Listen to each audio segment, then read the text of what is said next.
The big question about how people behave is whether they've got an inner scorecard or an outer scorecard. It helps if you can be satisfied with an inner scorecard.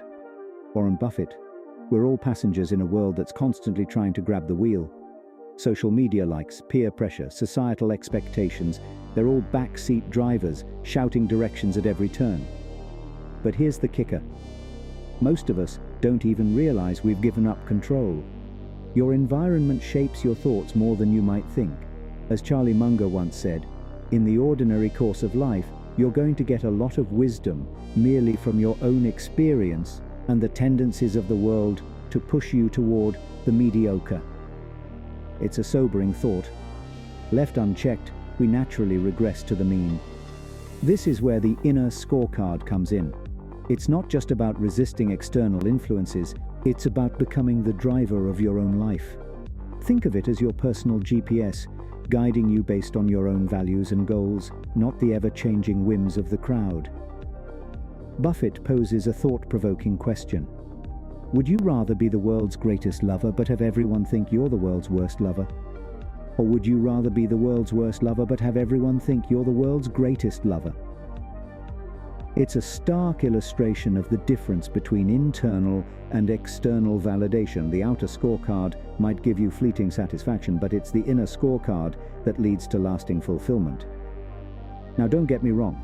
Your environment can provide valuable feedback, but in the long run, it's better to stick to a few well-chosen heuristics. The world changes fast, but principles endure. So, how do you start crafting your inner scorecard? Here are some practical reflections to get you started. 1. Identify your core values. What principles do you hold dear regardless of what others think?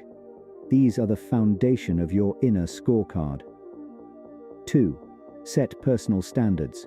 For each area of your life, what standards would make you proud, even if no one else knew about them? 3. Reflect on past decisions. Think about times when you've gone against the grain. How did it feel? What did you learn? 4. Imagine your ideal self. If you could be anyone without concern for others' opinions, who would you be? 5. Audit your current behaviors. Which of your actions are driven by internal motivation versus external validation? 6. Create measurable goals. What concrete, measurable goals align with your inner scorecard? 7. Plan regular self-reviews.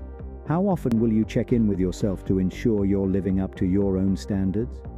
Remember, developing an inner scorecard isn't about ignoring the world around you. It's about creating a stable core that can weather the storms of external opinion. It's about being able to look in the mirror and feel satisfied, regardless of the applause or lack thereof from the crowd.